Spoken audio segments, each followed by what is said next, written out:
3 major credit card companies announced they will start categorizing sales at gun shops, a move hailed by gun control advocates all across the country.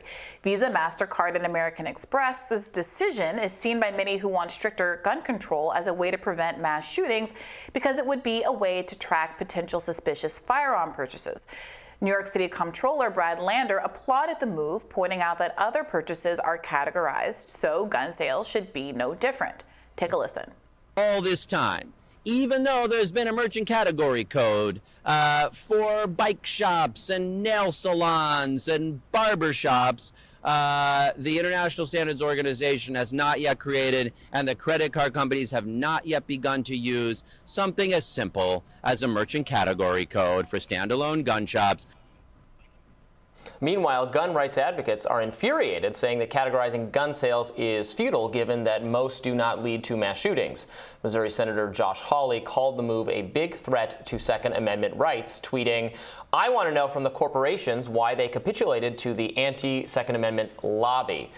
So this is an interesting policy, actually. I have a lot of feelings about it, but what are your feelings? Yeah, it seems like the discussion here isn't quite pinning down on the issue. The issue isn't whether or not the banks have a code for something. It's the extent to which the banks are disclosing to law enforcement people's purchasing behavior and at what point a gun sale would trigger that flag for law enforcement. And then also what law enforcement then does with that information, because you could obviously see this could be a pretext for all kinds of abuses and surveillance that are inappropriate if it's not narrowly tailored. Well, and also if the flag is like, oh, look, this person just bought so many guns, we should let law enforcement know.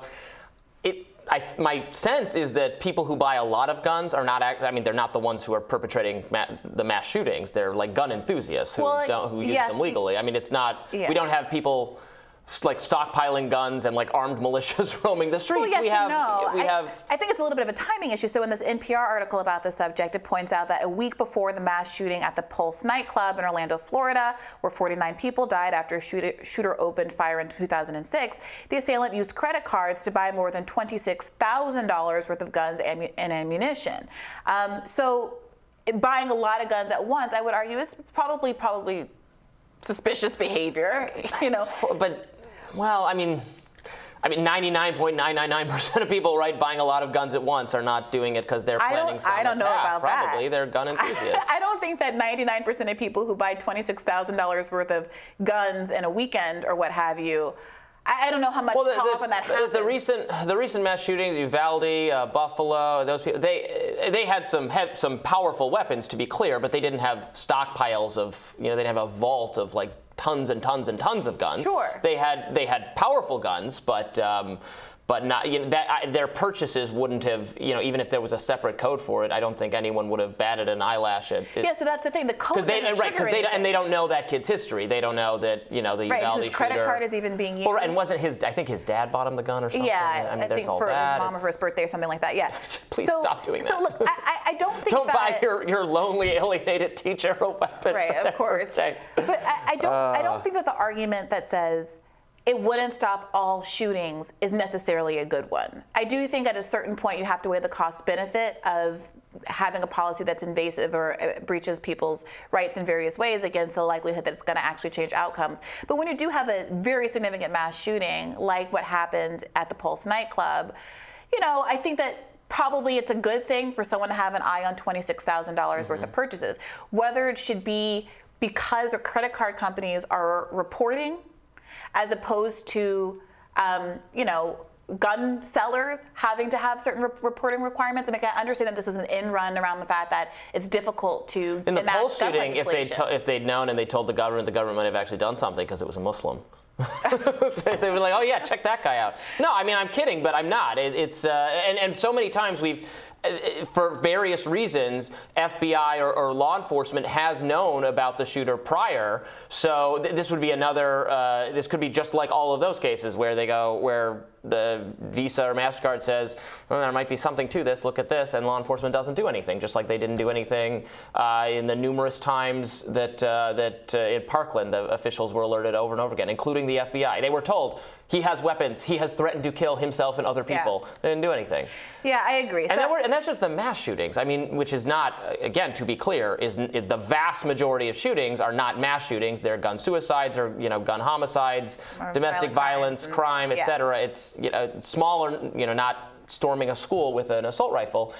And those guns are purchased in very small numbers, or they're not even somebody buys one and then they end up in somebody else's hands. I mean, they're guns on the streets that are not. They're not being wielded by the person who bought them from a store who shows up on the Mastercard charge. Yeah. So what I do think here is concerning is the kind of civil liberties implications of credit card companies joining up with law enforcement to disclose information in the same way that we talk about in the kind of the Facebook social media context. That's a good point. Fine, I understand that there may be in some instances a relationship with law enforcement. If some murder happened in my front yard and my Amazon camera captured it, don't I want to help the families? Yes, but where is the line there between kind of passively participating in a surveillance state and actually doing things that are in the best interest of our community at large? It's not clear to me first blush that this policy, which basically creates a relationship between credit card companies, which see you buying all sorts of things.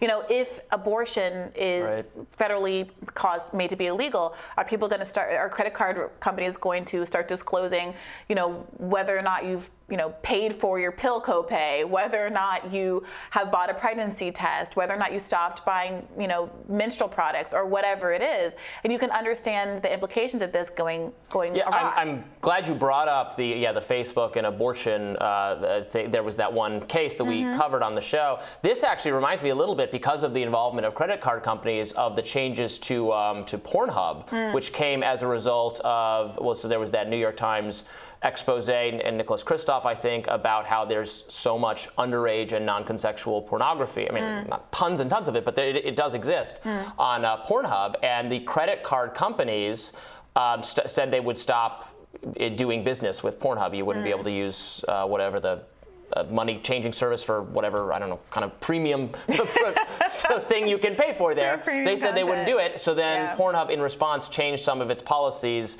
so that you wouldn't be able to just upload at will, because that was the issue. Anyone could just post a pornographic video, and what if they didn't have permission? What if it was underage? So they changed that policy in response to pressure, in part from the credit card companies. So you can see how they can do good, and the government didn't have to do anything, and that would have been very thorny because of the liability protections for internet platforms. So that was a case of just all private individuals doing the right thing for business reasons. Sure. Look, I'll say this.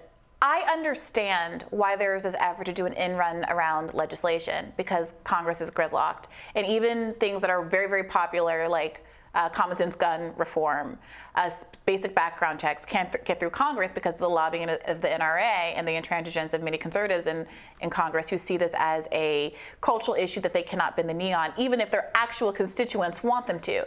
But I do think it's a dangerous place where we're now in a place where we're trying to get corporations, courts, et cetera, to do what legislatures won't. And ultimately, it's creating a more attenuated relationship between people and what happens in our country, and undermines democracy for us to be overly reliant on the idea that Visa is going to be a good faith actor that protects our interests. So. Well, we'll have more Rising, as always, right after this.